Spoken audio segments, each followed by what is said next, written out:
Whoopsie, did I actually start that? Okay, I guess, am I actually live right now? Oh man, I was not ready for that. I was just trying to set something up, not actually pop up on a random Wednesday here. So, um, I didn't know that you could do that. Anyway, okay, so we are apparently live on a random Wednesday. I got a dentist appointment that I'm getting ready for. Got to leave not too long from now, about an hour and a half or so. Not really looking forward to it. So I've been distracting myself by doing work and thinking about consciousness, but also paying attention to this rap beef between Joey Badass and Ray Vaughn and others. So I got to distract myself from that as well because that's getting too out of hand. I'm a little conflicted, honestly, because that's someone from the West Coast, but now thinks of himself as somewhat of a New Yorker, living here for 20 years, kids born here, on property here, etc. That's the way that it is. So a little conflicted about which side's winning right now, but I've been enjoying the back and forth. So I can't be doing that all day, though. I did want to watch this video from that I found. As some of you may or may not know, I'm having a discussion with Amasha Spanner. I'm going to find out how to say her name before we talk. Coming up June something or another, June 11th maybe, or 9th. Yeah, I should probably know that. June 11th. Yeah. For us East Coast types, it's a bit early in the morning, so 5 a.m. because she's in the UK. So I saw this video. I'm sorry, I got a frog in my throat. Like I said, I wasn't expecting to be going live. But anyway, so I saw this video from the Royal Institute of Philosophy. Let's see here. So, yeah, that's the wrong area. Tainted. It's this one over here. So this video, where she's in discussion with these other persons of interest. I think it's Anil Seth, Louise Anthony, Masha Spanner, and Philip Goff, some of the usual suspects. And then the chair is Ratula Shah, the journalist. So I don't know anything about this. It's kind of long. I'm not going to have a chance to watch the whole thing. But I figured since we're here, we may as well kind of check it out and see what it's all about. Let's see, maybe I should make myself a bit smaller. Beep, beep, beep, beep. There we go, small. Super small. Okay, so now, see, I can't really see the streaming at this point.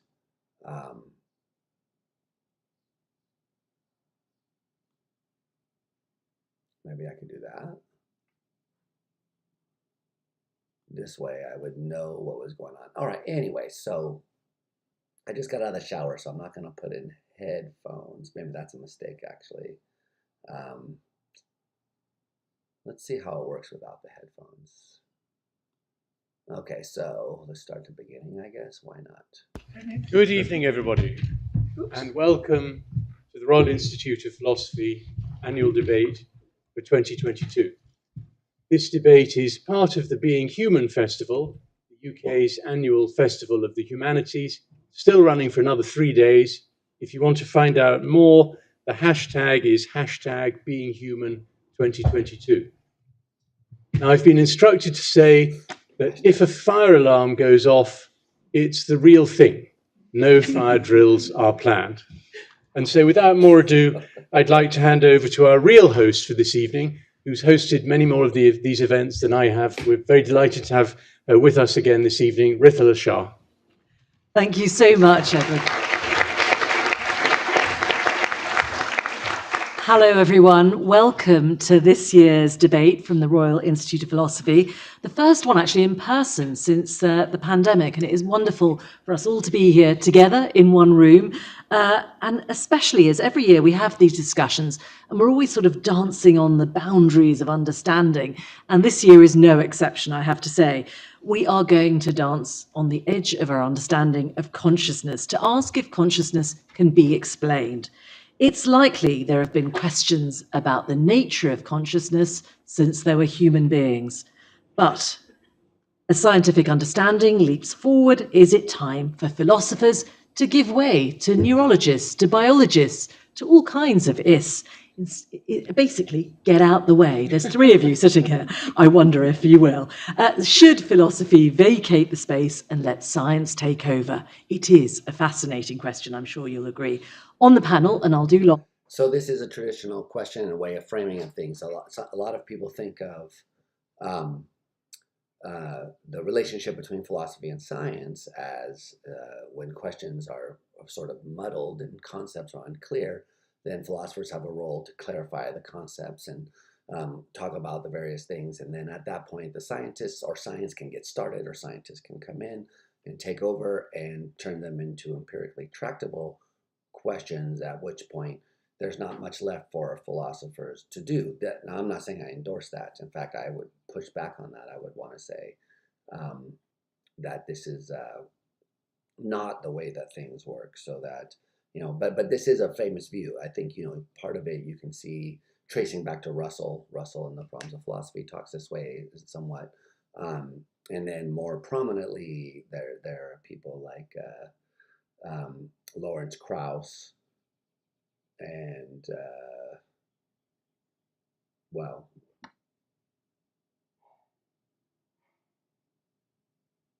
Neil deGrasse Tyson maybe is one of these. I was debating in my head whether he counts as one of these guys. It doesn't matter. So the point, though, is that there's this kind of strand of people who say, look, the philosophers are useful at a certain point, and then they become less useful once the questions get clarified. Personally, I think that even after that point, there's lots of work for philosophers to do, and philosophers and scientists should always be kind of working together.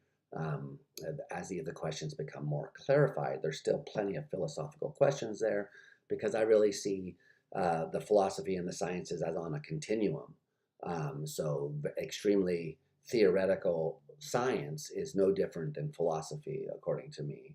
And extremely applied philosophy is no different than science in some sense.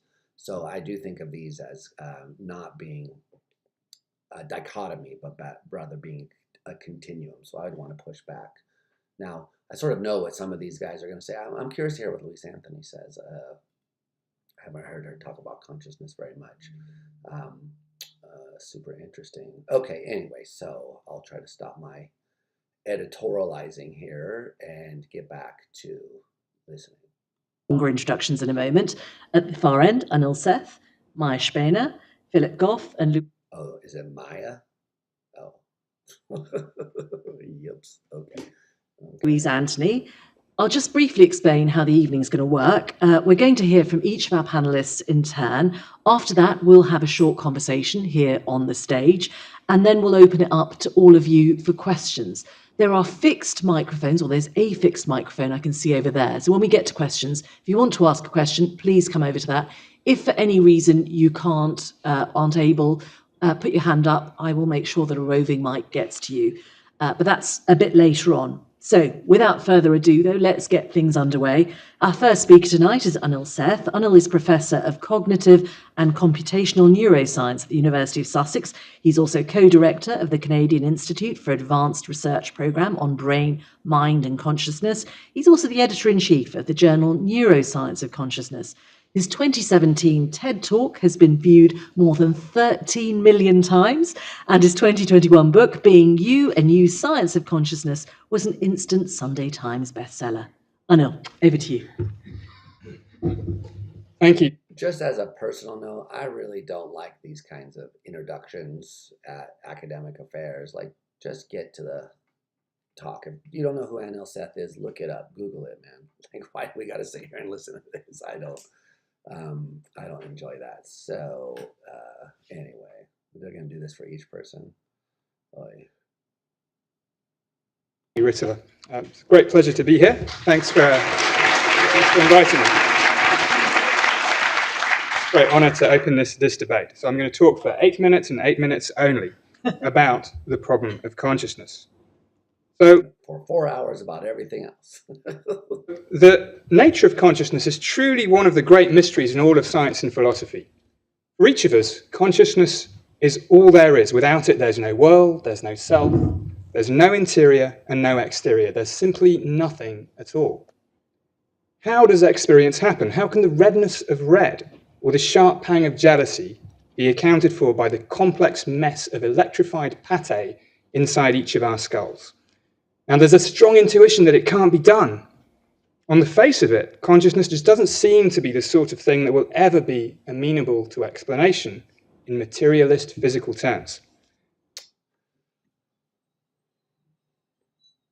It doesn't.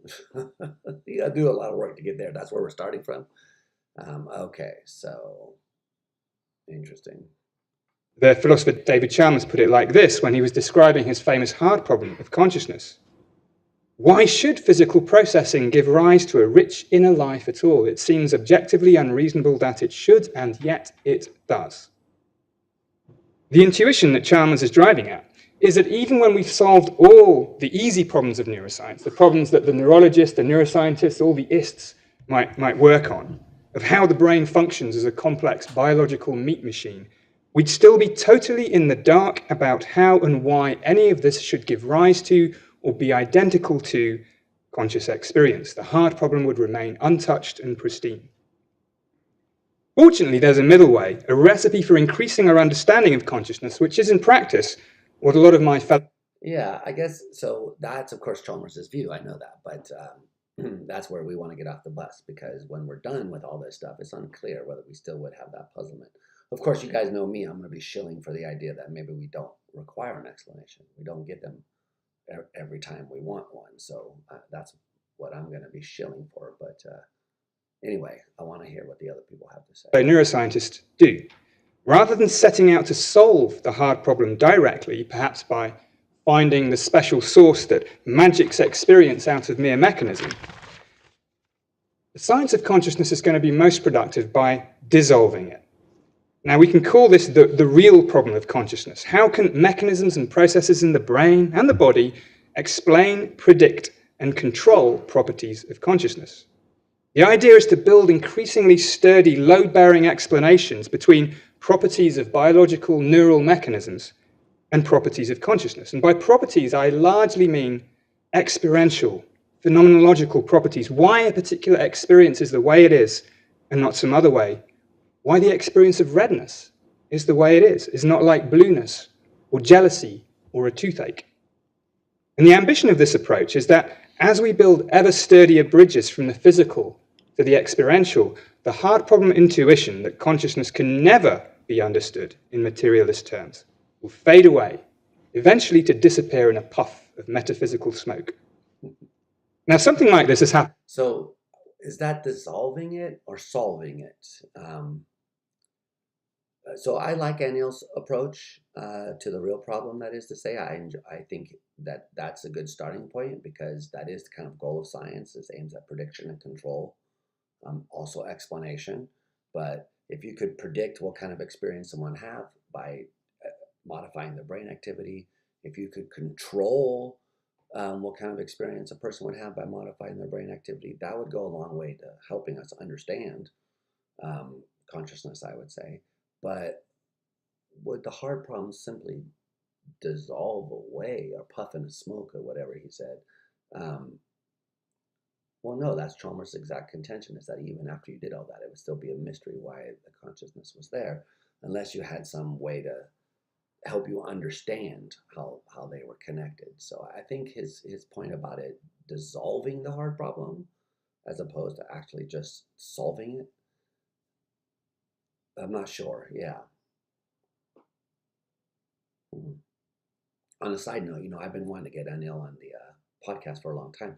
We almost had him on Spacetime Mind, but we had snafus with technology. It didn't work out, and I haven't been able to get him back on ever since. But He does have interesting views. I would like to press him a bit on this, though. And before, it wasn't that long ago that physicists and chemists thought that life couldn't be explained without reaching for some supernatural, immaterial ingredient, a spark of life, an élan vital.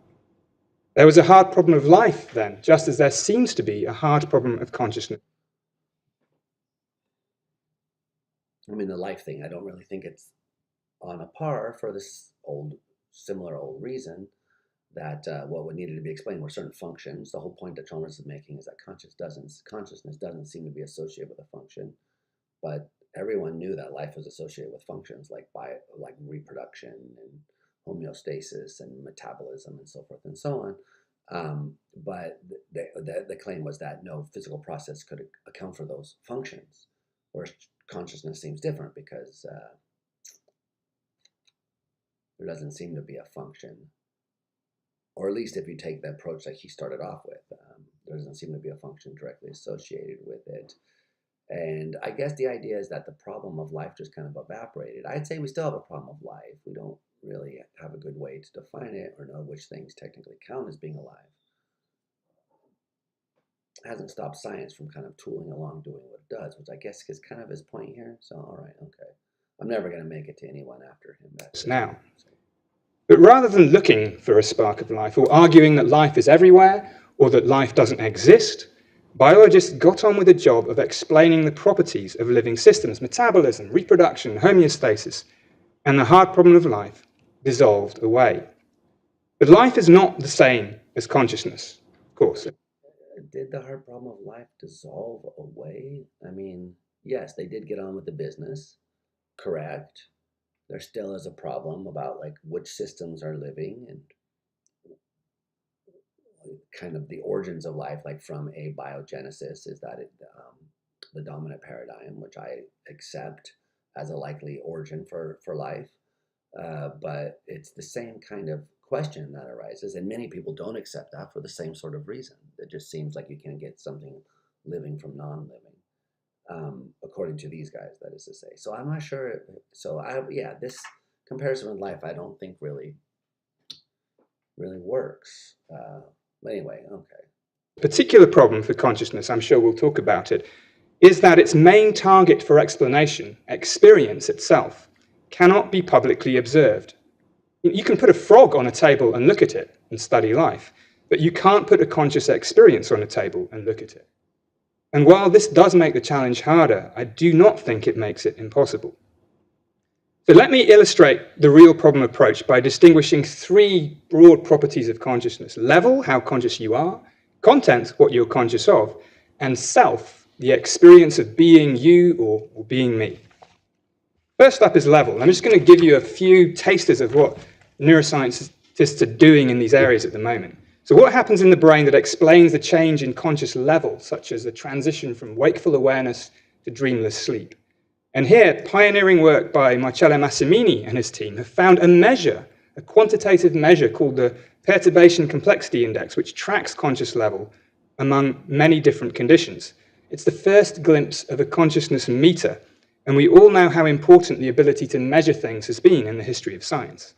I mean, that's a good point, but here I think we're confusing things because we want to distinguish the notion of consciousness applying to the whole subject, being awake or being asleep, from the notion of consciousness associated with phenomenal consciousness, or there being something that it's like for one. And there's a question that hasn't been settled, which is whether there's anything that it's like for the person in the dreamless sleep, an age-old debate. Many people assume the answer is obviously no. I'm not so sure that the answer is obviously no. Of course, so saying that you can measure the transition from being waking to dreamless sleep seems to assume that you're measuring the transition from experiencing to not experiencing. But what's justifying that assumption there? I don't think it's obvious that there's nothing that it's like to be in a dreamless sleep. Maybe he's going to bring this up because he does have a paper on this, or a co-authored paper at least. Anyway, okay. And what's crucial here is that the measure, this Perturbation Complexity Index, is based on a theory informed by what conscious experiences are. I see someone in the comment, Anatole Wagner says, how they found a method to determine whether someone is awake or asleep. Yeah, exactly. But does that also mean they found a way to determine whether they're having experience or not experience, which seems to be the implication? There, I'm not so sure. So I think, yeah, Anatole, you're correct. Good joke. Actually like. In brief, the measure tracks the neural footprints of the property that conscious experiences are both integrated into unified scenes, we have one experience at a time, and carry a lot of information. So in this way, the brain dynamics, the measure, it doesn't explain something about consciousness. It doesn't merely correlate with it. Next is conscious content, the things out there in the world that we are conscious of when we're conscious. And the big idea here is that what we consciously perceive is not a direct readout of the outside world. Instead, perceptual experience is conveyed by top-down, inside-out predictions about what's out there in the world or in here in the body. We live, in this view, in a controlled hallucination in which the brain's best guesses about the world are calibrated by the sensory signals that it encounters. We don't passively perceive our worlds, we actively generate them. And this concept of the brain as a prediction machine has many things to say about consciousness, such as why objects have a three-dimensional character and why faces always seem to point outwards, even when they are hollow masks, and why vision in general has a kind of spatial nature. There's also plenty of brain evidence, I won't go through the details, that links conscious perception to these top-down, inside-out signaling in the brain, as in this work by my colleague Biyu He and NYU. Finally, there's conscious self. This is the idea. Well, let's just hold up there for a second. I know that some people like predictive processing. I think there's got to be some element of predictive processing, the story that they tell. It does seem like the brain is involved in generating predictions and minimizing error and all those sorts of things. However, that's not the only way to explain, like the hollow face illusion, which is what we were just looking at. So,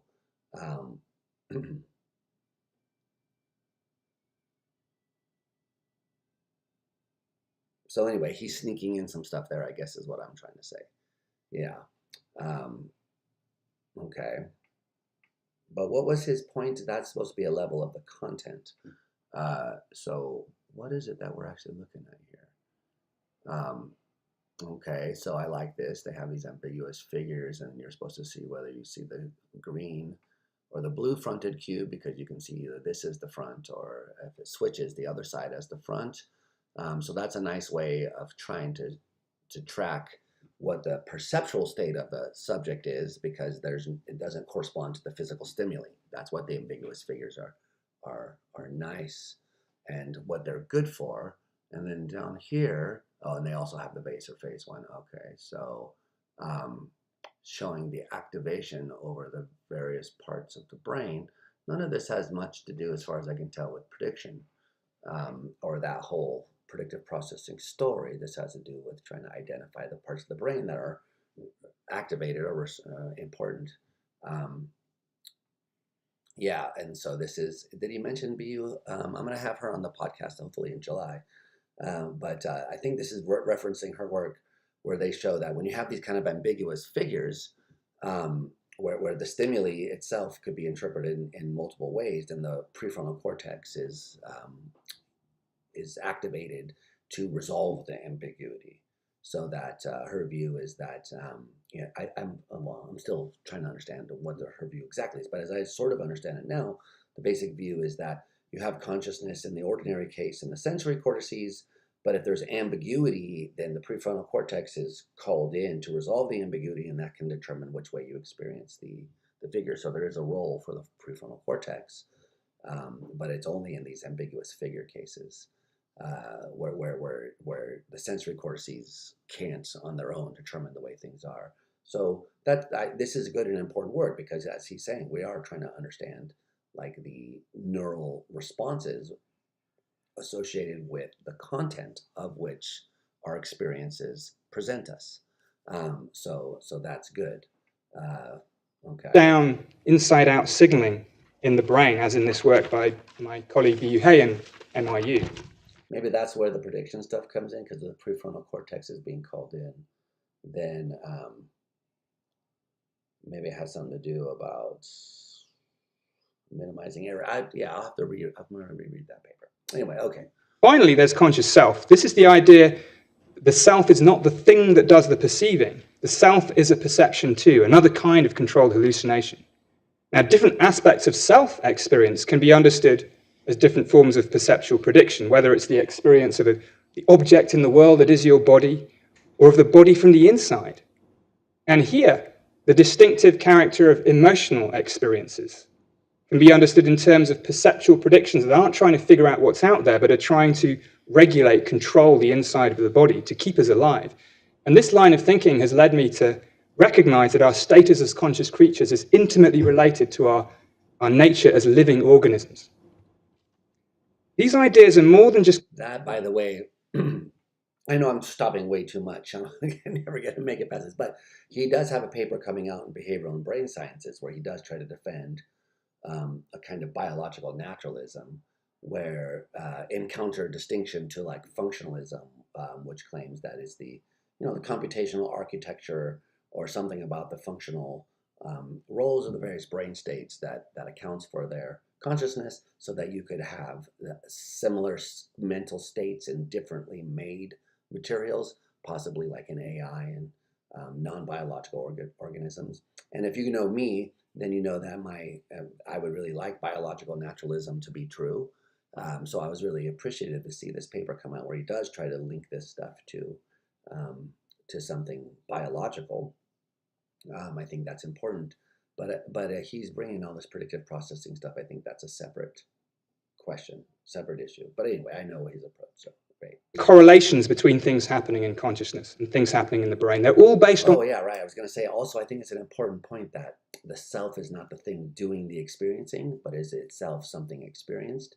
This is a kind of similar point you find in some Buddhist philosophy, some Eastern traditions that take the idea that the self is not the subject of experience, but is itself just another thing of that's in our experience. I think that's an important insight and trips people up a lot when they think about this stuff. Theories which give explanatory insight and predictive power. Here are some theories of consciousness.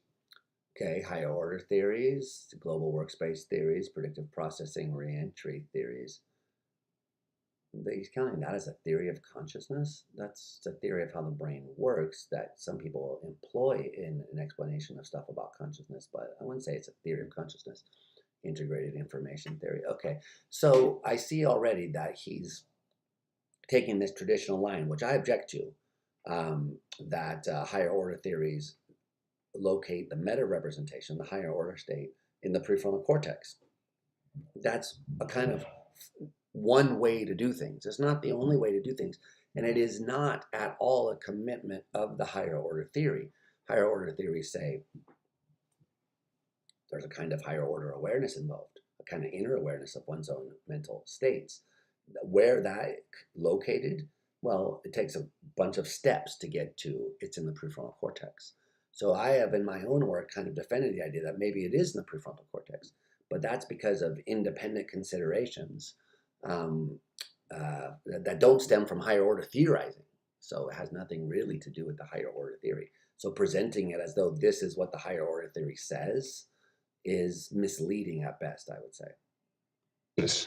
They're all grounded in neuroscience, and they all attempt to explain different aspects of consciousness in different ways, and they all derive from different philosophical traditions too.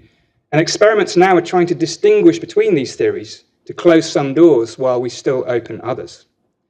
And I'll close here too. I don't claim that materialist physical explanations will inevitably solve or even dissolve the hard problem of consciousness. I think it's likely, but I don't know that it's true. Perhaps some residue of mystery will remain. But what I do claim is that following this real problem strategy of doing the hard work of developing and testing theories grounded in physical mechanisms about the properties of consciousness will yield significant progress. And this will be reflected as much in the questions we ask as in the answers we find.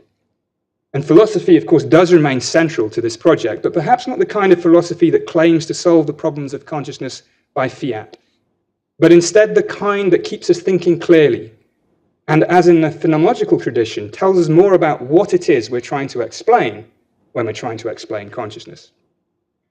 Now, understanding consciousness is not easy, but just because something seems mysterious now, with the tools and the concepts that we have now, doesn't mean it will always seem mysterious.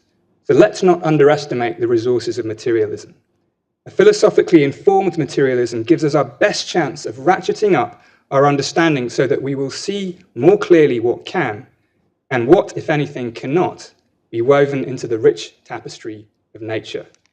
I'll give my last words to the poet Emily Dickinson. Okay. The brain is wider than the sky, for, put them side by side, the one the other will contain with ease, and you beside. Way overquoted. Way overquoted. That little faster than the sky. You know, I'm not a big fan of poetry, I have to admit, unless it's battle rap. But we got to find some new quotes.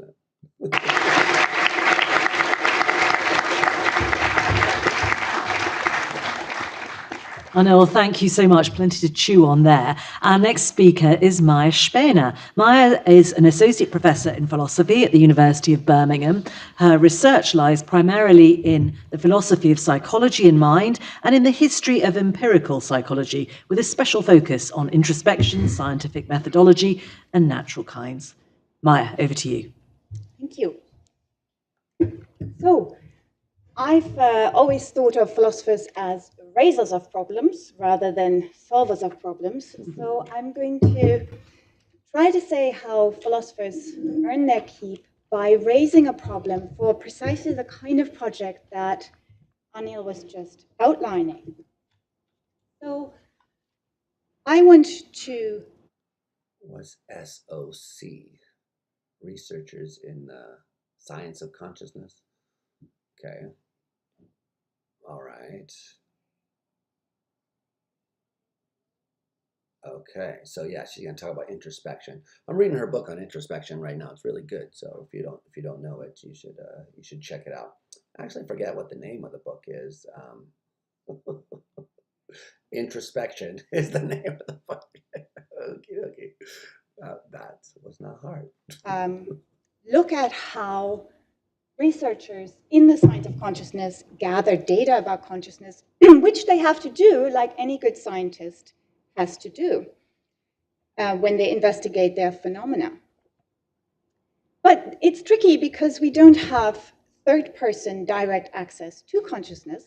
We don't have yet the consciousness meter that David Chalmers talks about. We can't point an instrument at somebody's head and tell what states they're in, what conscious states they're in, or whether they're conscious at all. But most people, excuse me, do agree that we have first-person direct access to our own conscious situation. We have introspective access to consciousness.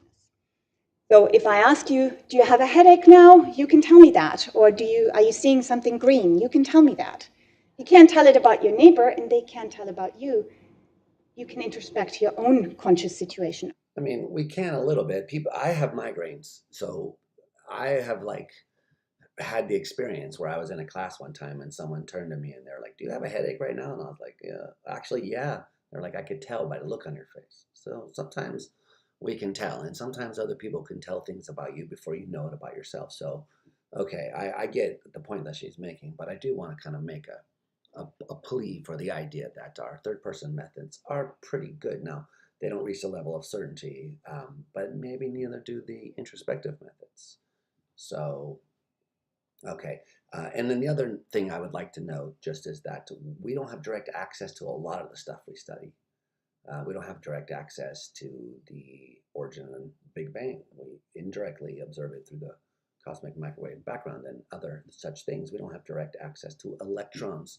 We indirectly observe them through particle chambers, cloud chambers, etc. So we don't have direct access to many things. I don't really think consciousness is all that different for just that reason. Okay. Only. As a result, the field, the science of consciousness, has two broad types of measure available. There are objective measures that use third-person behavioral data or neural markers that are taken to be indexed to consciousness. And then there are subjective measures where the collection of data involves collecting subjective reports of individuals telling you about their experience or indicating it in some way. Both of these types depend on introspective access. Most straightforwardly, the subjective reports are taken to be produced by the individual introspecting, but also to validate to the indexing relationship, you'd have to appeal to subjective reports at some point, and thus to introspection. And here now comes the problem that is recognized in the field. It's a methodological problem. Firstly, introspection does seem to be our primary, perhaps our only, direct source of information about consciousness. And secondly, we just said, introspection is private. You can only do it for yourself. So in collecting the reports, the scientist has to trust the individuals delivering the reports. They have to trust that they introspect correctly. But thirdly, the thought is the grounds for the trust is missing in that there are many reasons to think that introspection is unreliable. So I sort of know where she's going to go with this because I've been reading her works, but so I don't want to undermine what she's going to say. But I don't know if there's no way to verify or check. So maybe this is going to come up, but I am suspicious of that claim that we just have to trust. For example, I can easily incentivize subjects to deliver positive reports that they saw something by offering money for it. And I can get them to be much more conservative by threatening punishment if you tell me that you saw something when it wasn't there. So introspection, there are many more reasons. Introspection is thought to be unreliable, and if that's... Is that about introspection being unreliable or about report being unreliable? They may have introspected something and then realized, oh, well, I don't want to say anything because I'll be punished. So, yes, you can manipulate how conservative or liberal they are in pressing a button or in saying I saw it. But is that the same thing as limiting introspection itself? I think more needs to be said there. Yeah, that's interesting though. So here's the problem or the challenge.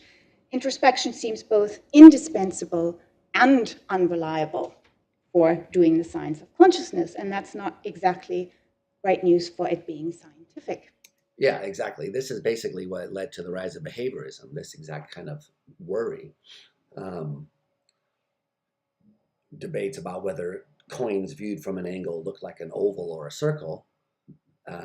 People wildly disagree, but now we've actually got some good work on that coming from people like Jorge Morales and Chas Firestone. Really cool paper on just exact topic. So we have made some progress, I guess, but yeah, this is I agree, this is the kind of foundational problem for the science of consciousness, methodologically, yeah. There are two polarized reactions to this methodological problem in the field. One side I'm calling the global pessimists, and they say, look, introspection is unreliable. We really, really shouldn't use it. We must give up on its use on subjective reports in doing the science. And if indeed it is indispensable, then so much the worse for the field itself. The science of consciousness is doomed. On the other side are what I'm calling the faith-based optimists, who say it's okay. We can still use introspection. We can do the science of consciousness. We've made these many technological, empirical, and mathematical advances, which have improved more generally the reliability of subjective measures, or measures in the science of consciousness. So I think that both of these reactions are misguided. One, the global pessimists overestimate the problem, and the faith-based optimists, they underestimate it greatly. The reason is that there's nothing really said about three. It's either accepted and then there's a wholesale rejection, or it's just said, look, it's fine, we'll get by. But as a result, because nothing much in detail is said about introspection being unreliable, to what extent, what are the limitations exactly, global pessimists and faith-based optimists leave the methodological problem really untreated. That is because I think there's a gap in contemporary science of consciousness, because introspection itself is seriously under-theorized. And the result is that there's this imprecision at the heart of subjective measures in particular, where they seem to face a ragbag of reliability problems that seem overwhelming. And at the same time, there are no real resources to respond in any detail to say, no, we can do this, but not this. And the result is that this sort of situation really renders the field unstable, I think, because now people say it's not even a science. Yes, it is, but nothing is said to exactly give you the limitations and the potential in any fine-grained way. And so the methodological problem in that sense becomes a foundational problem. I don't think it has to be that way. And what I offer is a framework for theorizing, for treating the methodological problem by supplying what's missing, I think, which is a theoretical, detailed conception of introspection or introspective access. And the first thing we need to do is distinguish between different modes, in particular, at least 3 modes of introspective access, of a way in which you're self-aware. There's an attentional form. There is a memory-based form. You can retrospect. And there is a kind of reflexive way of being aware peripherally of your experiences as you go along. These are very different modes of introspective access. And once we distinguish them properly, we can connect them to a lot of empirical and philosophical work on, say, attention or episodic memory, and get a more detailed, empirically informed understanding of these 3 modes, which in turn allows us to really articulate some level of specification, the methodological strength and weaknesses of each mode. And then we can, I say, in the science of consciousness, go ahead and really choose the right mode of introspective access in relation to a specific target of investigation, a specific aspect of consciousness. So that's a good point, and the one that she makes in her book as well. But the basic idea is that I think in ordinary language, when people talk about introspection, like they're introspective, they're talking about retrospection, the idea that you can reflect on your past experiences, which brings up in the sciences the episodic memory stuff. So that's very unreliable. On the other hand, when you talk about attention, attending to your recurrent experiences in a deliberate and thoughtful way, that's relatively difficult. And we can do it, but it takes some training, I would say. But then there's the other idea of it kind of just being around in the periphery. You know, in the paper that I wrote with Adriana Renaro, we talk about this exact distinction. We don't bring in retrospection really too much, but we do bring up this exact distinction and then try to account for it in various ways. But I do think it's an important distinction. Okay. And what the important point that she's making here is that each one of these is going to have a separate standing before the reliability jury. Each one. So you can't just say, is introspection reliable? You've got to say, is retrospection reliable? Is attending to our current experiences reliable? Is this kind of automatic, peripheral, I don't want to use that term, but is this automatic kind of general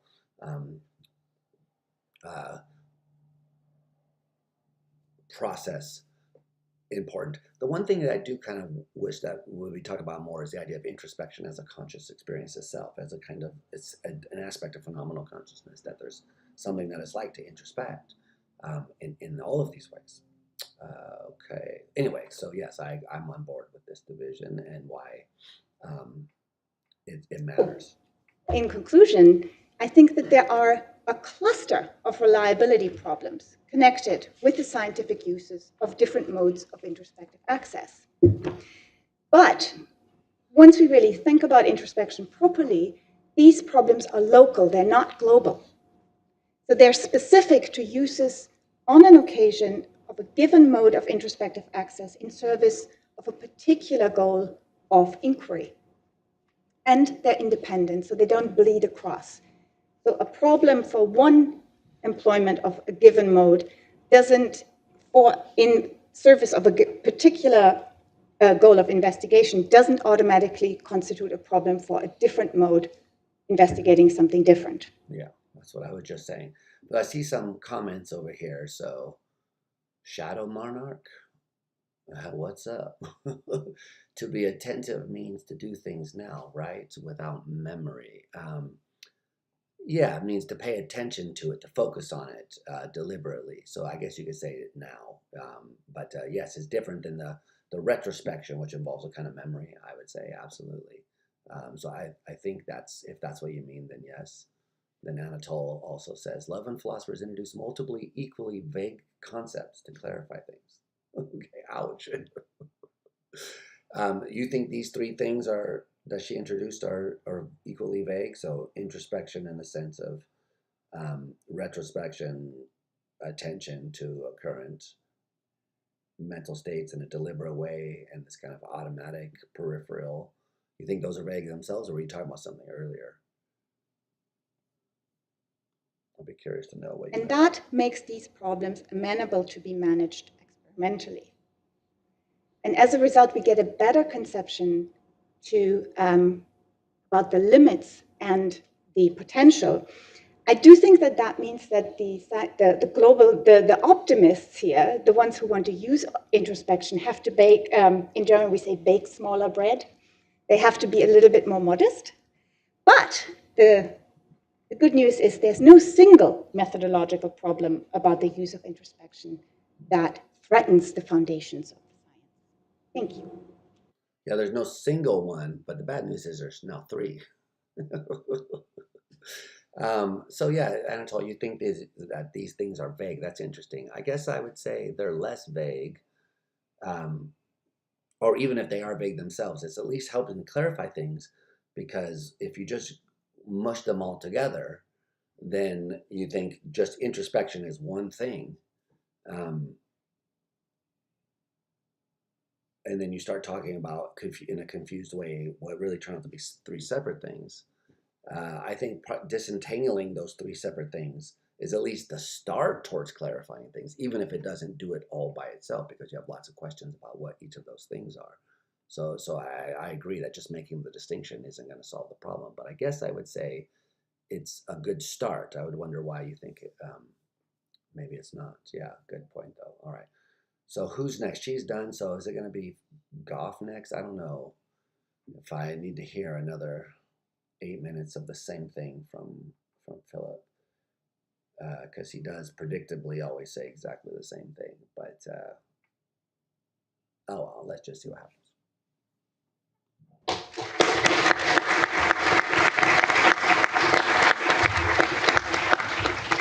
Maya, thank you very much. Let's hear next from Philip Goff. Philip is an associate professor of philosophy at Durham University. His main research focus is consciousness, but he's interested in many questions about the nature of reality. He's written an academic book with the OU.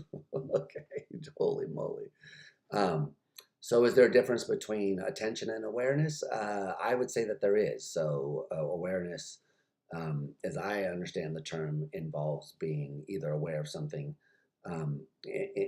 in the world out there, and then attention, or internally, and attention involves a kind of focused or deliberate funneling or sieving or taking in hand. You can use various metaphors, but it involves at the common sense level, excluding some information and focusing in on other information. So you may be aware of the general scene, and then you could have attention focus in on it. And then maybe even have like a sense in which you're still aware of the general scene, even though you're focusing. And I do think that there's a scientific question about whether conscious awareness and attention go together, come apart, or whatever. I tend to think they come apart so that you could have awareness without attention, as in, for example, inattentional blindness, maybe. Although I was just reading a paper by Ian Phillips and a bunch of other people that came out today or yesterday or something like that, where they want to challenge this. So anyway, and then I think in other cases you can generate an argument, or actually I think their paper they were saying maybe that this is a sense in which attention comes apart from awareness, or you don't need it. Anyway, I don't want to get distracted by that. But the point though is that I think that you can make a distinction between these. And I do think that empirically, in certain cases, they do come apart. You could have awareness without attention, and also attention without awareness, importantly. Okay, but that's an empirical question, I would say.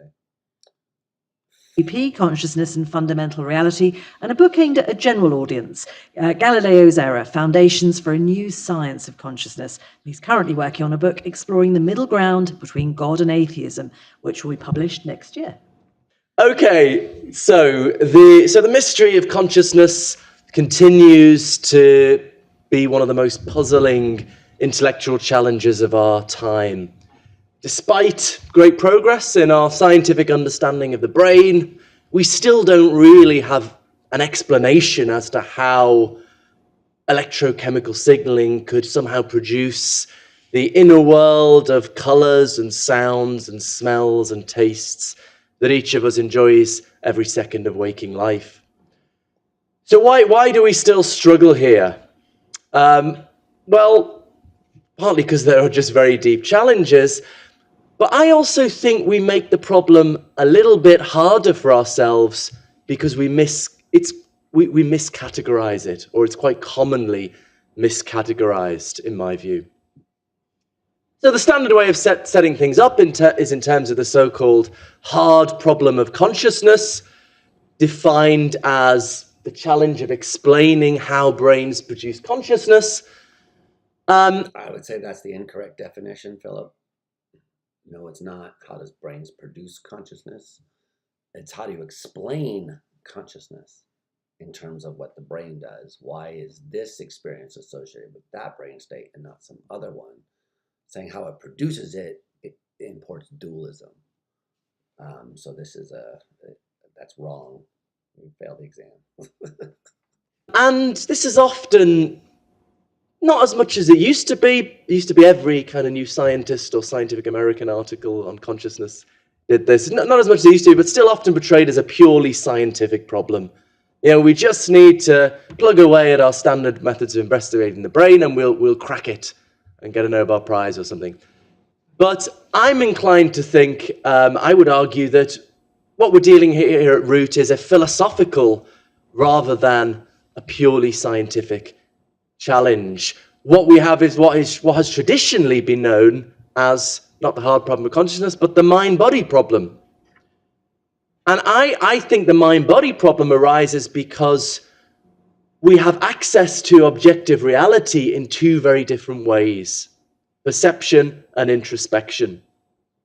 So through perception, we get access to... So I'd also say that's wrong. The mind-body problem is a question of how does a non-physical mind interact with the physical body. If you want to extend that past its origins in dualism, then the question is, how does the mind interact with the brain or body? More generally speaking, that's only a problem if you're a dualist. There's no mind-body problem for the materialist. Physical things interact with physical things. Done. So no problem. So I don't think that the hard problem is really an instance of the mind-body problem. That seems not to be the case.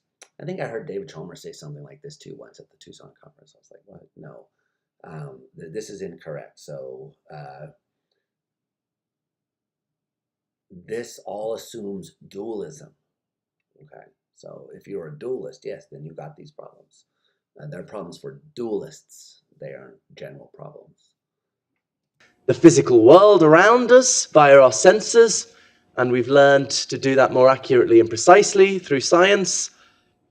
And through introspection, we have access to consciousness via our immediate awareness of our own feelings and experiences. And then the mind-body problem arises as the challenge of how to bring these two seemingly different things, consciousness and the physical world, together in a single unified theory of reality. So I think at root this is a philosophical challenge, and That's not the mind-body problem. Mind-body problem is how does one causally interact with the other?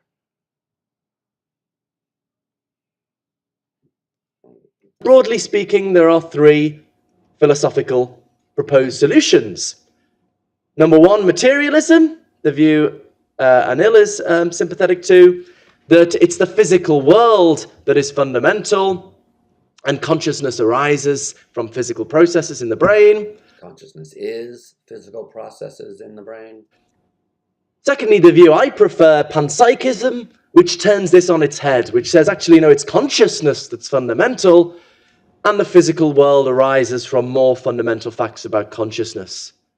Thirdly, dualism, that both consciousness and the physical world are equally fundamental but distinct. And contemporary proponents of this, like David Chalmers or Martina Niederrümelin, tend to postulate special laws of nature called psychophysical laws to connect up consciousness and the physical world.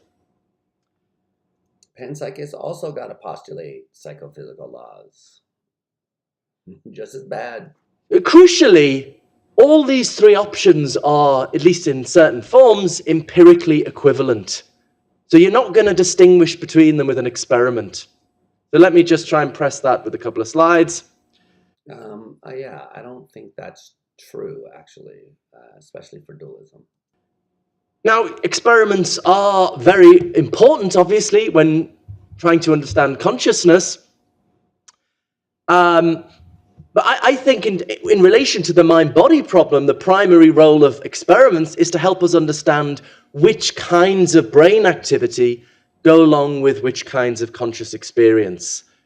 So although you can't access consciousness through perception, you can't see someone's feelings, you can access their brains, you can scan their brains, and you can ask them what they're feeling, or you can look for external markers of consciousness, and you can try and work out which kinds of brain activity go along with which kinds of experience, and more generally, which kinds of brain activity in general go along with consciousness in general. And this is, I guess, what's been discussed in the last two presentations. To take one example that Anil defends, that he talked about in his presentation, this comedy duo tonight. This cool idea that perhaps consciousness is correlated with predictive processing in the brain, a very interesting, attractive proposal. Just taking this as a randomly chosen example, but crucially, this hypothesis is just neutral on all of the philosophical options I just discussed, right? They would all just accommodate it quite easily in their different ways. So materialists would say that consciousness arises from predictive processing, or maybe is identical to. Even if they don't take the identity, even if they're functionalists, they're not going to say it arises from predictive processing. They're going to say it is predictive processing.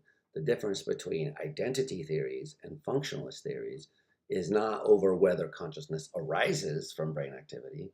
It's over whether the identity involves that particular brain state playing a functional role, which could be played by something else, or whether that particular brain state is itself the thing, such that some other object playing the same role would be insufficient. So in both cases, though, the brain state is the conscious thing. It's not arising. This language really annoys me. Panpsychists would say predictive processing arises from underlying facts about consciousness. We could talk more about that maybe later. Yeah, so wait, so he's trying to say that that all these theories can accommodate the idea that, if you liked it, which I don't, that predictive processing is associated in the brain with conscious experience. Panpsychism would have a lot of explaining to do to show how you get from the microphenomenal properties at the level of electrons and protons to predictive processing. I don't see how that could be done actually. But the problem with people like Philip Goff is that philosophy is easy when you just get to make up anything you want. You can really simplify your life if you just help yourself to anything you like and assert that it works. That's a really lazy way of doing philosophy. Something incredibly annoying about the way he presents things.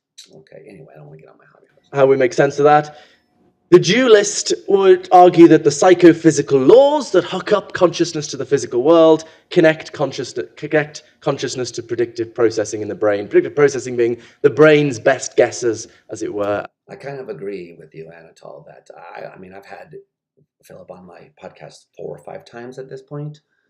I've really tried to do justice to his arguments, and take his views seriously. And it just gets harder over time. As to what's going on around it.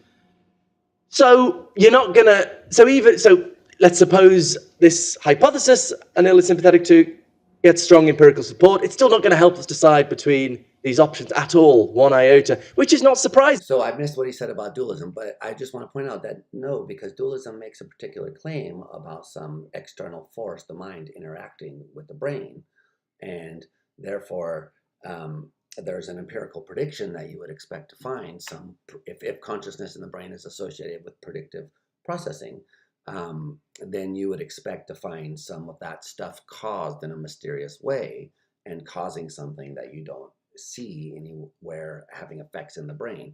So it's not empirically equivalent unless you buy some weird stuff about overdeterminism, which seems to me to make no sense at all. Anyway, okay, I want to get to Louise Anthony. Because this is a philosophical question. Similarly, you're not going to get an experiment which in any straightforward way is going to tell you whether the pro-choice position or the pro-life position on the ethics of abortion is correct. Because it's not an experimental question, it's a philosophical question. Likewise, when we're dealing with the mind-body problem... Well, it depends if you're a naturalist about morality. So I'm just running roughshod over so part of the thing that annoys me about Philip is that he thinks that the public can't handle real philosophy. So he dumbs down everything to binary choices. You're either this or you're that. And neglecting all the nuance that philosophers have tried to bring to this, whether you think that clarifies things or not. So in his discussion of consciousness, you're either type A materialist or some sort of non-physicalist, neglecting type B materialism, which is the most popular view, that these identities are, that the mind and the brain are identical in some way, but can't be explained, that they're brute. And he just says, no, the public doesn't understand that, they can't take that seriously. So what? But that's the view so isn't our job to help them understand this? Because that's the view that philosophers who are interested in this take seriously. Not very many of us take seriously type A materialism. Some do. You got your Dennett's out there, sure, yeah, you got them. You got your Keith Frankishes. But the majority of philosophers who work on this reject those views. So it does seem to me to be an oversimplification for rhetorical purposes, which is bad. Experiments can often be relevant, but at core, this is not in itself an experimental question, which why I think the life thing is a red herring, because I think that was a purely scientific question about explaining observable data, but the mind-body problem, I think. So, I mean, to be sort of more congenial, I guess I would say, yes, I do kind of agree with the point. I don't think anything is either a purely scientific question or a purely philosophical question. I see like I said, I see a continuum here. So I think that some things can be more experimental, but even there's philosophical questions, interpretation of the data, the way you set things up, like choices that you're making, what you expect to get. The philosophy has a role to play there. That's what the philosophy of the specific sciences does. And people who are interested in that know just as much about the details of various experiments as the experimentalists, if they're doing it right. And they could even be involved in designing the experiments if they're doing it right. So anyway, I do agree with them that nothing is going to be purely solved by science or purely solved by philosophy, and that we need both together. But I do think that he still has this dichotomy in mind that there are scientific questions and there are philosophical questions, and that they are separate from each other. And that's sort of what what I'm objecting to. Is clearly not a purely experimental question. So when we deal with this as confront the mind-body problem as a philosophical problem, which is the correct answer? Well, obviously in 1 minute I can't fully defend my view, but for what it's worth, my own view is that materialism is not very plausible at all. We haven't made any progress on its central explanatory task of explaining how we could get consciousness out of purely Insert eye roll. See previous comments about type B physicalism. physical processes. Anil's saying, he's offering us explanations. I would say he's offering us very cool, very interesting potential explanations. But to get a full explanation, you'd have to plug it in. You'd have to marry it with one of these 3 proposals. I'm not sure why you'd favor the proposal that no one's ever managed to make sense of. Also, I think it's a big What an asshole. No one's ever managed to make sense of this? Really? Oh, dude. debate, but I think there are good arguments, like the knowledge argument, that Knowledge argument. show that the materialism about consciousness is just not a coherent I position. mean, first of all, the knowledge argument is primarily about knowledge. It illustrates something about how we know about consciousness. It doesn't get you to dualism without a tremendous amount of work, all of which is question begging every step of the way. Anyway, oh God. Just as Galileo proved that Aristotle's view about all heavier objects fall faster than lighter ones, Galileo proved is incoherent. I think we can prove that materialism is incoherent, although obviously it's a huge debate. In terms of panpsychism, I think we've already worked out how to do this. The problem is essentially... It's getting funnier and funnier. No, you haven't. You haven't worked out how to do it. What are you talking about? You've worked yeah, okay, I can't. Solved. And here I think Bertrand Russell should be seen, although is not as generally seen, should be seen as the Darwin of consciousness here. I think in the 1920s, he worked out how we can make sense of the physical world arising from underlying facts about mind and consciousness. The problem is essentially solved. In terms of dualism, I think dualism is a coherent possibility, but as scientists and philosophers, we try to respect Occam's razor. We try to have the most simple, parsimonious theory of reality, and I think this pushes us towards one of the first 2 options. Why believe in 2 kinds of thing when you can believe in one? So if I'm right that there's just such a... This parsimony stuff is so ridiculous. He loves to throw around parsimony. I can't.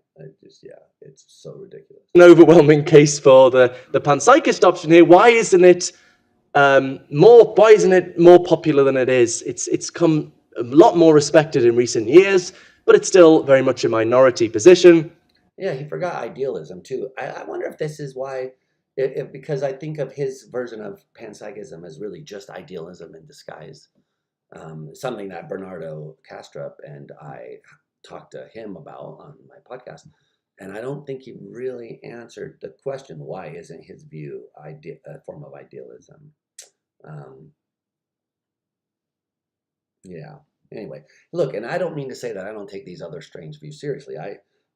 My proclivities tend towards physicalism. I know that, but I don't think it's true. I think that we just don't have any reason to think it's false, which is a different claim. And I don't think that these other views are known to be false: panpsychism, dualism of various sorts. I tend to have low credence in them, but I don't think they're incoherent or silly views. I wouldn't go around saying they're absurd and only ridiculous people believe in them, which is the thing that he's been saying about people like me. So, dude, it's super frustrating. Well, it's a huge discussion here, a huge complicated situation, which I wouldn't pretend to simplify. But I think one factor that plays a heavy role here is our scientistic culture. Which Don't even get me started on his views about religion. They're incredibly ridiculous. I did make a video about this where I watched his what was it whoever he was on some show talking about his conversion. They said famous atheist converts. So my video was unknown atheist remains atheist. But yeah, I find once again, he cherry picks his way to a view he already probably wanted to believe was true. And it's easy to do that. It's extremely easy to do that. It's harder to take arguments and follow them where they lead, which is what I try to do. I don't always live up to my own expectations, but that's the way I think you should be doing philosophy. If your views lead you to dualism, you should be a dualist. If they lead you to panpsychism, you should be a panpsychist. But if they lead you to materialism, be a materialist. But don't try to like see where you want to go and then chart your way to there, because it's just too easy to do. Ridiculously easy to do. Anyway, I didn't mean to turn this. I did not mean to be going down this rabbit hole. Which involves a lack of understanding of what philosophy is and the role it has to play in the project of trying to find out the nature of reality. Important qualification. I'm not saying most philosophers subscribe to scientism. I don't think they do. I don't even think most scientists working on consciousness do. I don't think anyone on this panel does, at least in the most strong form of scientism. But I think it plays it has a very heavy influence in our culture, and it influences how the debate is perceived. So, for example, the objection I most often get online is, what are the predictions of panpsychism? And I mean, that question is just as senseless as what are the predictions of the pro-choice position on abortion ethics? Because this is a philosophical, not an experimental position. The predictions of No, that's ridiculous. That's very ridiculous. There should be some predictions that your view makes. Like if you could really solve any of these problems which you have brought up, then you'd be able to say how it is that the fundamental elements, the microparticles, combine to form these larger things, and you would make predictions based on the theory about what you would expect to find given those assumptions. Instead, what he does is say, well, whatever you guys find out, I'll fit my theory to that. There's a fat cherry. I think I'll pick it. Panpsychism are the same as the predictions of dualism, as same as the predictions of materialism. No, wrong. So I think it's our scientific culture that makes it seem like that's a reasonable thing to ask and a reasonable thing to worry about when you can't give an answer to it. So I do have faith. By the way, I would defend scientism. People like to use it like a slur. I'm not saying I believe it is true, but I don't think it's a ridiculous view, and I don't think these objections really count towards it. So, like, is science the best way to know about reality? Yeah. Does it involve some philosophy too, though? Yeah. But these questions, we can't answer this with an experiment. That's called verificationalism. It's not scientism. Those are different. But anyway, this is going off onto... However, that we will, at some point, move on from this scientific culture. It's what I spend a lot of my time trying to argue for, and that we will, as a society, at some point, properly confront the mind-body problem as a philosophical problem. I suspect, at that point, panpsychism will just seem pretty straightforwardly the more plausible option, but we'll have to wait and see. And here's a picture of my book, my podcast, my Twitter handle. Thank you very much for listening. Such an attention seeker. I mean, I guess we all are. I'm here live on YouTube too, but it's like, dude. Thank you very much. Gauntlets have definitely been thrown down. We will rush to pick them up a little bit later. Gauntlets or Mickey Mouse gloves? Let's hear from the fourth of our very distinguished panelists. Louise Anthony is Professor Emerita at the University of Massachusetts and visiting professor at Rutgers University. Her research interests are in the philosophy of mind, feminist theory, and philosophy of religion. She's the editor of Philosophers Without Gods, Meditations on the Secular Life, and co-editor of A Mind of One's Own, feminist essays on reason and objectivity. She's also recently published a volume of essays, Only Natural, Knowledge, Gender, and Humankind. Louise, thank you.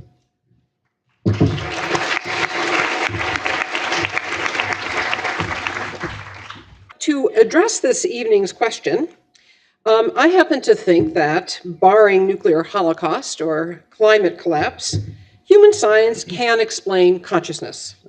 The question... Finally, a straightforward answer to the question of the debate. Yeah. and I want to address, however, is which science is the one for the job? Yeah, I see in the slide she says neuroscience. I think I would say psychology or cognitive neuroscience. I wonder what she's going to say. Yeah, okay. Now, many people, including some people on the stage, seem to think that neuroscience is the science that will tell us how the mind works, the science that will unlock the puzzles of consciousness, perhaps dissolve them. Perhaps they have in mind reasoning like the following. Here's a common argument. Minds are made out of brains. Neuroscience is the science of brains. Therefore, neuroscience is the science we should use to study minds. But this is a bad argument. To see why, let's consider the following parallel argument. Brains are made of atoms. Physics is the science of atoms. Therefore, physics is the science we should use to study brains. Now, why is this a bad argument? The conclusion seems obviously wrong. Physics is not the only science that there is. So what has gone wrong?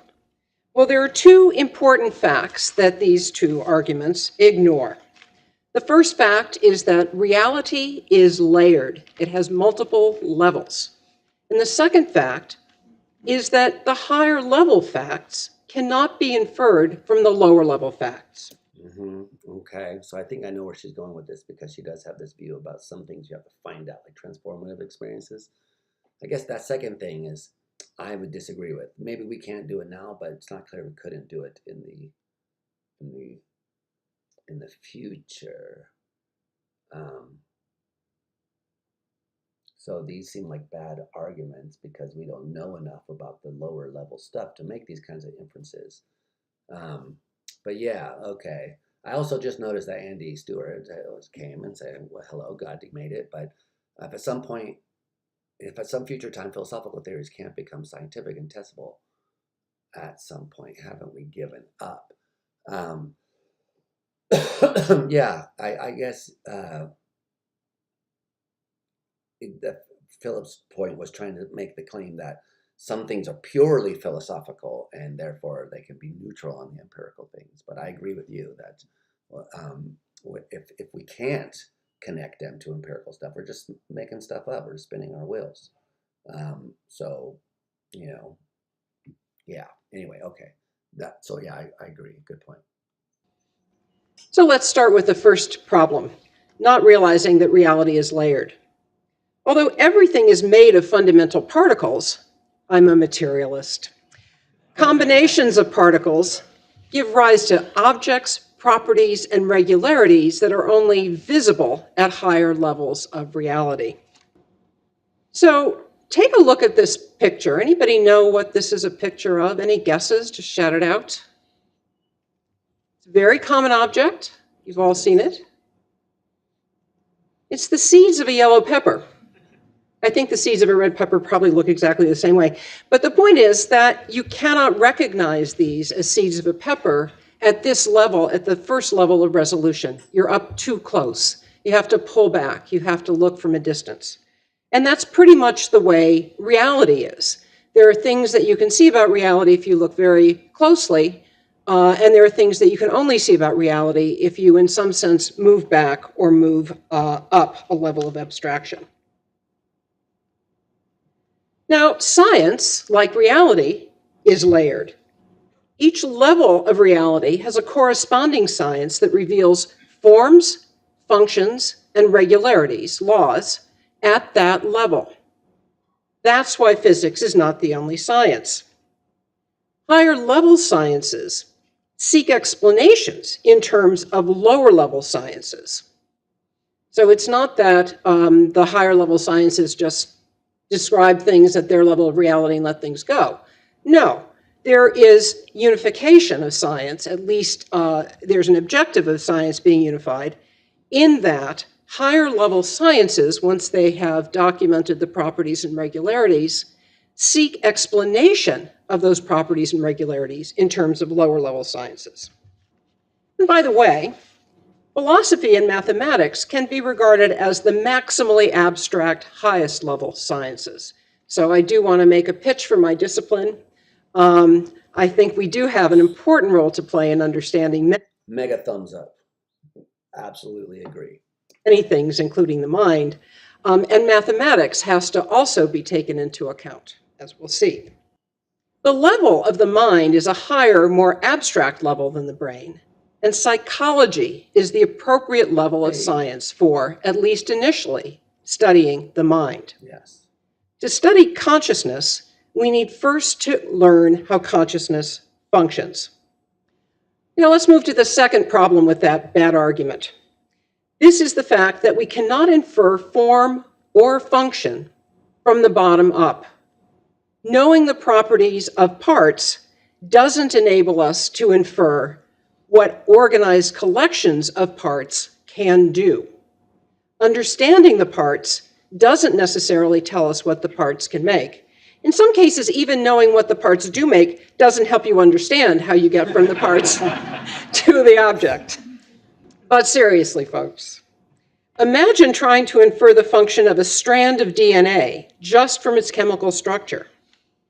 What I've got here is a diagram of the etiology of a disease called sickle cell anemia. Once it was discovered that the anemia was caused by the distorted geometry, the form, of the victim's red blood cells, and once it was known which parts of the genome coded for red blood cell shape, function, the precise biochemical process from gene to abnormal hemoglobin to distorted cell shape to the disease could be explained. This is why just studying the brain will not, on its own, tell us what consciousness is or how it works. Without the higher level functional analysis, the transition from brain matter to consciousness will seem like magic. Correlations of brain states with conscious states don't add up to explanations. And this seems to me to be the conclusion that you come to if you think there's a hard problem of consciousness, because you're trying to go directly from the neurology to the consciousness. Yes. Say it again for the people in the back. I agree 100%. She's very reasonable on these issues, I would say. In fact, I don't agree with everything she's saying, but I think of the people we've heard from so far, she's the one I agree with the most. Okay, so how should things be done? What I advocate is top-down explanation, and here's how it works. First step, give a functional analysis of the higher level property. So in the case of consciousness, we want to know, what is the role of consciousness? What does it do? How is it integrated with, for example, perception, memory, reason, and attention? And at the functional level, in psychology, quite a bit is known about these relations. Step 2, use that functional analysis to set design specs for investigation at lower levels. See how the functions are realized in the medium of the lower level. That is, see how lower level structures could perform the higher level functions. Now, this is sounding very David Lewis-like. Give the functional analysis, then you see which things implement those functions, and then you do the identity. So this is Australian, one version of Australian materialism. Yes. This process of top-down explanation is how science has always proceeded. For example, the discovery of the chemical structure of genes was crucially informed by an understanding of what genes do. Now, I want to conclude with a case study, a case where we move from math to psychology to neuroscience, a happy collaboration among math, psychology, and neuroscience to answer an important question about vision. So what are the functional questions we start with? Well, here's a fact about human vision. Human beings can recognize the same form or shape of an object through different translations. So when a dancer moves, her legs might be up and down and touching the ground, but then she leaps and her legs are in a very different orientation. And yet we don't say, oh my God, what is that creature? We recognize it as a human being whose legs have moved. So how does that happen? Another thing that human beings can do visually is identify novel members of a category.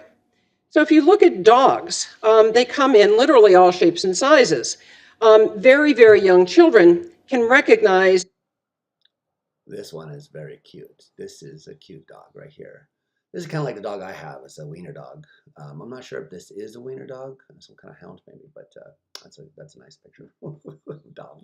If they have one of those black and white family-looking dogs in their house, they still can recognize a dachshund as a dog. They don't make mistakes about that. They don't think that white Pekingese dogs are white Persian cats, for example. They're very, very good at distinguishing cats and dogs. How do they do that? How do they know which Plato also worried about this question. things are members of the same group and which things are not? Well, here's what we've learned. Now, I'm going to cite some studies, and I'll have quotations from the studies that I cite, but I'm going to summarize the studies and not read the quotations. We can come back and read those if you want. This is just to prove to you that I actually did look up the studies. Okay, so let's start with a mathematical proposal. The mathematician Harry Blum in 1973 wrote a paper showing that certain mathematical constructions that he called medial axis representations, they've come to be known as shape skeletons. Blum showed that these representations efficiently encode shape information in a way that preserves shape under variations of orientation and size. Now, you can think of a shape skeleton as an imaginary line drawn through the center of a shape, each point of which is equidistant from the edges of the shape. So it's sort of the center or tendency of the shape. Okay, for the next step, we turn to psychology. The question here is, do human beings actually extract and use shape skeletons? Does the visual system somehow manage to see the shape skeleton from a surface representation that is on the retinal image? And the answer is yes, and there's a lot of data on this. I cite one study from Lowett, Firestone, and Scholl. They found that shape skeletons better predict adult judgments of shape similarity and difference than surface features do. That's Brian Scholl and Chaz Firestone. Was it Firestein, did she say, or Firestone? And very interestingly to me, Eisenberg and Lorenko showed that shape skeletons predict infants, very young infants, I think 3 and 4 months. Infants' shape recognition of novel objects across variation in component parts, which means this is not learning. This is built in. Our visual system knows from the get-go what it's after. Now, for the final step, we bring in neuroscience. So here the question is, how could shape skeletons be encoded and processed in the neural hardware? Well, Hung, Carlson, and Connor found evidence of neural encoding of shape skeletons in the same neural structures that encode surface features. Notice, one neural structure, 2 functions. If you're just trying to infer from the bottom up, you might think, well, we've got one neural structure, there must be one thing it does. No, it turns out the same neural structure can do 2 different things. I mean, I like the approach he's taking, but I guess I would just say that a lot of this argument depends on the fact that we don't know very much about these lower levels. So yes, you can't just say that area has some neurons connected in this way and then infer what it's doing. But if you really knew how those parts interacted with each other, then it does seem as though you should be able to make these kinds of inferences.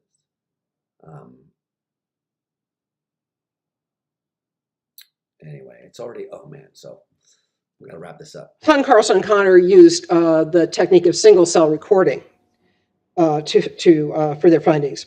Lesguart and Biederman found evidence of encoding in V3, visual cortex part of the brain, one of the parts of the brain that does visual processing. They found this in humans using fMRI studies. I've argued that our best hope for dispelling the mysteries of consciousness is to start at the top with philosophy, yay, math, and psychology, and work our way down to the science of the brain. That's the way to get rid of the need for magic. Special thanks to E.J. Green, who helped me organize this material, to the Royal Institute of Philosophy for this wonderful debate, and to all of you for listening. Excellent. Okay, so I don't have time to listen to the actual discussion part.